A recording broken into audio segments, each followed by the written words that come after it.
स्वागत है आपका आप सबके पसंदीदा यूट्यूब चैनल लक्ष्य इंस्टीट्यूट ऑफ एक्सेलेंस में। दोस्तों अपन डेली की तरह आज यहाँ पर करंट अफेयर्स से कुछ फैक्ट डिस्कस करेंगे। तो चलिए स्टार्ट करते हैं अपन। फर्स्ट फैक्ट आपके सामने है, हाल ही में कोल इंडिया की पहली महिला केंद्रीय स्टोर इकाई का उद्घाटन कहाँ किया गया है?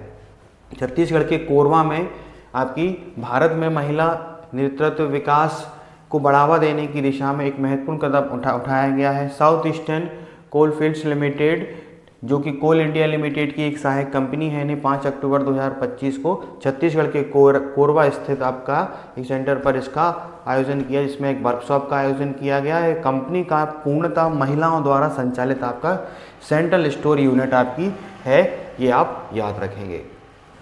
अब बात हो रही है छत्तीसगढ़ की। छत्तीसगढ़ से संबंधित कुछ फैक्ट अपन देखेंगे। छत्तीसगढ़ का बालोद जिला भारत का पहला आधिकारिक रूप से बाल विवाह मुक्त जिला घोषित किया गया है। छत्तीसगढ़ सरकार ने सभी जिला जेलों में कैदियों के लिए योग और सुदर्शन क्रिया आपकी शुरू की गई है। छत्तीसगढ़ की बिजली क्षमता बढ़कर आपकी 30,000 मेगावाट हुई है। छत्तीसगढ़ में जनजातीय शिक्षा को बढ़ावा देने के लिए मोटा और कोल इंडिया में समझौता हुआ है। देश के पहले AI based data centre park की नींव छत्तीसगढ़ के नवा रायपुर सेक्टर 22 में रखी गई है। वन पारिस्थितिकी तंत्र को हरित सकल घरेलू उत्पाद से जोड़ने वाला आपका पहला राज्य बना है छत्तीसगढ़। 24वीं राष्ट्रीय वनवासी क्रीड़ा प्रतियोगिता का जो आयोजन है वो छत्तीसगढ़ के रायपुर में आपका किया गया। ये छत्तीसगढ़ के से संबंधित कुछ फैक्ट हैं जो अपन लोगों ने यहाँ पर डिस्कस किए हैं। नेक्स्ट देखेंगे, हाल ही में 68वां राष्ट्रमंडलीय संसदीय सम्मेलन का आयोजन कहाँ किया गया? तो ये बारबाडोस में इसका आयोजन किया गया। भारत का एक उच्च स्तरीय संसदीय प्रतिमंडल इसमें शामिल हुआ। इसमें हमारे जो लोकसभा अध्यक्ष हैं ओम बिरला जी इसमें उपस्थित रहे, है ना। 5 से 12 अक्टूबर तक इसका आयोजन किया गया। राष्ट्रमंडल यानी कॉमनवेल्थ के नाम से इसको जाना जाता है। वे देश जो कभी ब्रिटेन के गुलाम रहे हैं उन देशों का जो संगठन है उसको हम लोग राष्ट्रमंडल या कॉमनवेल्थ के नाम से जानते हैं। तो उसी का एक संसदीय सम्मेलन जो है वो आपका आयोजित किया गया, ये आप याद रखेंगे। नेक्स्ट है, हाल ही में किस देश के प्रधानमंत्री ने इस्तीफा दे दिया है? तो फ्रांस के प्रधानमंत्री ने अभी हाल ही में इस्तीफा दिया है। तो फ्रांस से संबंधित कुछ फैक्ट अपन यहाँ डिस्कस करेंगे।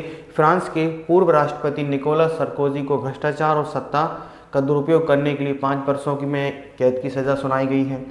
फ्रांस के फुटबॉलर शैमुएल अमटीटी ने 31 साल की एज में आपका संन्यास लिया है। फ्रांस ने फिलिस्तीन को राज्य के रूप में मान्यता दी है। भारत ने अगली पीढ़ी के लड़ाकू विमानों के लिए जेट इंजन बनाने के लिए फ्रांस की कंपनी के साथ आपका समझौता किया हुआ है। फ्रांस ने फिलिस्तीन को स्वतंत्र देश के रूप में मान्यता देने की घोषणा की है। न्यू कैलेडोनिया फ्रांसीसी गणराज्य के अंतर्गत एक राज्य आपका बना हुआ है, ये आप याद रखेंगे। तो ये फ्रांस से संबंधित कुछ फैक्टर है जो अपन लोगों ने यहाँ पर देखे हैं। नेक्स्ट देखेंगे, हाल ही में भारतीय तटरक्षक बल ने कहाँ 10वां राष्ट्रीय स्तरीय प्रदूषण प्रतिक्रिया अभ्यास का आयोजन किया हुआ है? चेन्नई में इसका आयोजन किया। भारतीय तटरक्षक बल यानी इंडियन कोस्ट गार्ड ने 7 अक्टूबर 2025 से तमिलनाडु के चेन्नई में 10वां राष्ट्रीय स्तरीय प्रदूषण प्रतिक्रिया अभ्यास का आयोजन किया, है ना। ये 2 दिवसीय अभ्यास था। यह द्विवार्षिक आयोजन समुद्र तेल रिसाव से निपटने के लिए भारत की तैयारियों को परखने के लिए आपका आयोजन होता है। तो कोई भी एक्सरसाइज होते हैं, भविष्य में कभी ऐसी कोई परिस्थिति बने तो उससे कैसे निपटा जाए उसके लिए अभ्यास का आयोजन किया जाता है। जैसे आप लोग सुनते रहते हैं कि सैन्य अभ्यास, 2 देशों की सेनाओं के मध्य सैन्य अभ्यास हुए, 3 देशों की सेनाओं के मध्य सैन्य अभ्यास हुए।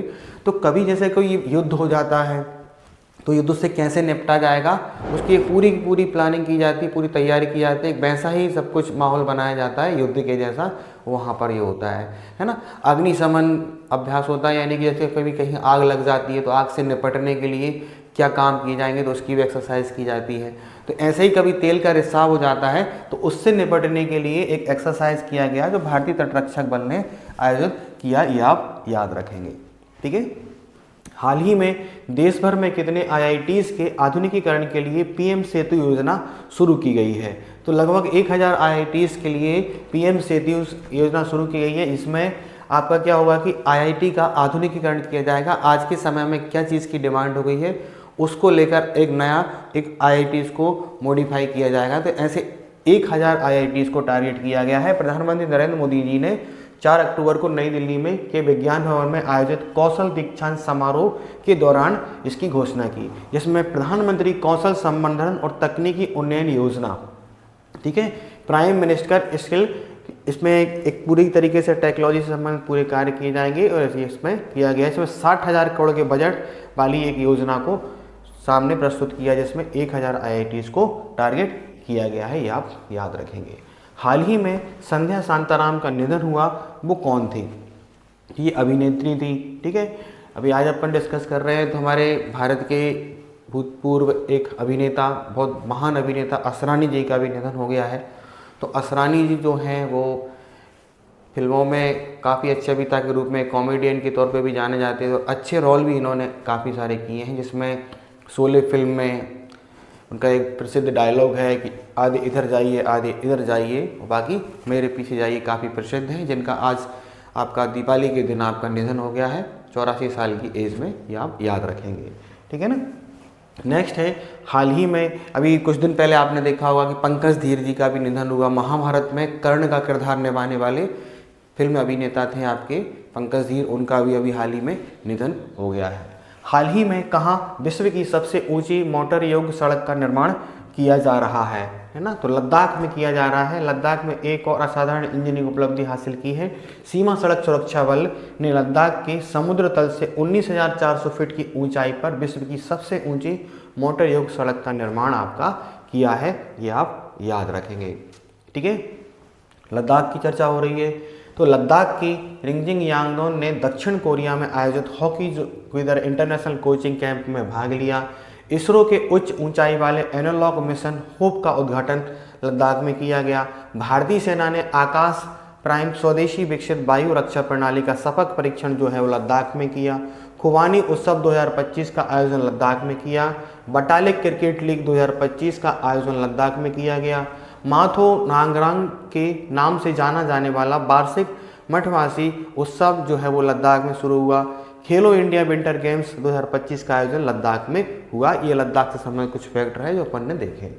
ठीक है, हाल ही में केंद्रीय मंत्री जी किशन रेड्डी ने कहाँ नामचेक कोयला खदान का उद्घाटन किया हुआ है? तो अरुणाचल प्रदेश। केंद्रीय कोयला एवं खान मंत्री किशन रेड्डी ने अरुणाचल प्रदेश के मुख्यमंत्री पेमा खांडू के साथ मिलकर अरुणाचल प्रदेश के चांगलांग जिले में आपका इस खदान का उद्घाटन किया है, ये आप याद रखेंगे। भारतीय सेना ने अरुणाचल प्रदेश में ड्रोन कवच का उद्घाटन किया। अरुणाचल प्रदेश में सुबनसिरी नदी पर 2200 मेगावाट आपकी ओजू जल विद्युत परियोजना का आपकी मंजूरी दी गई है। अरुणाचल प्रदेश में पल्लास बिल्ली का पहला फोटोग्राफिक साक्ष्य मिला प्राप्त हुआ है। केंद्र सरकार ने अरुणाचल प्रदेश में 8,146 करोड़ रुपए की टाटो 2 जल विद्युत परियोजना का उद्घाटन किया है। अरुणाचल प्रदेश के पर्वतारोही कवक यानों ने माउंट किलिमंजारो पर आपकी सफलतापूर्वक आपकी चढ़ाई की है। 2025 से 35 को जल विद्युत दशक के रूप में घोषित किया है अरुणाचल प्रदेश ने। अरुणाचल प्रदेश में यूथिलीना मकलाना नामक तितली की नई प्रजाति आपकी खोजी गई है, ये आप याद रखेंगे। तो ये अरुणाचल प्रदेश से संबंधित कुछ फैक्टर है जो अपन ने देखे। ठीक है, नेक्स्ट देखेंगे, हाल ही में किसने गोवा में म्याओ घर योजना की शुरुआत की है? तो केंद्रीय मंत्री अमित शाह जी ने इसकी शुरुआत की है। गोवा की म्याओ घर योजना का इन्होंने शुभारंभ किया। इस योजना सरकारी और सामुदायिक भूमि पर बने घरों को नियमित करने और लंबे समय से रह रहे निवासियों को मालिकाना हक देने के लिए योजना है, जिसमें 11 लाख लोगों को लाभ मिलेगा। यानी ऐसे कोई लोग हैं जो सरकारी ज़मीन पर घर बनाकर काफ़ी लंबे समय से रह रहे हैं, तो उनको उसका पट्टा दे दिया जाएगा, उनको उसका मालिकाना हक दे दिया जाएगा। इस योजना में इसकी शुरुआत आपकी हुई है, ये आप याद रखेंगे। ठीक है, तो गोवा से संबंधित कुछ फैक्ट अपन देखेंगे। तो गोवा वैश्विक आउटरीच के साथ ऐतिहासिक 10वें आयुर्वेदिक दिवस की मेजबानी करेगा। गोवा में मंडोवी नदी पर रोरो फेरी सेवा शुरू की गई है। गोवा की फैनी को जीआई टैग आपका प्राप्त हुआ है। उपराष्ट्रपति जगदीप धनखड़ ने, जो आपके भूतपूर्व हमारे थे आचार्य सरक ऋषि सुश्रित मूर्तियों का उद्घाटन किया है जब ये थे, है ना। गोवा को उल्लास नव भारत साक्षर कार्यक्रम के तहत आपका 100% साक्षर राज्य आपका घोषित किया गया है। ठीक है फ्रेंड्स, तो ये कुछ फैक्ट रहे जो अपन लोगों ने आज यहाँ पर डिस्कस किए हैं। तो करंट अफेयर्स के डेली फैक्ट आप लोग प्राप्त करने के लिए हमसे लगातार जुड़े रहिए, और डेली करंट अफेयर्स आपको उपलब्ध कराया जा रहा है। और बहुत सारे सब्जेक्ट जो लगभग कॉम्पिटिशन एग्जाम के सारे सब्जेक्ट रहते हैं वो आपको हमारे चैनल पे मिलेंगे। जुड़े रहिए हमसे। जुड़ने के लिए क्या करना है, चैनल को सब्सक्राइब करना है। वीडियो पसंद आ रहा होगा लाइक करिए, अपने दोस्तों को शेयर करिए। जय हिंद, जय भारत। आप सभी को दीपावली की हार्दिक शुभकामनाएं। जय हिंद।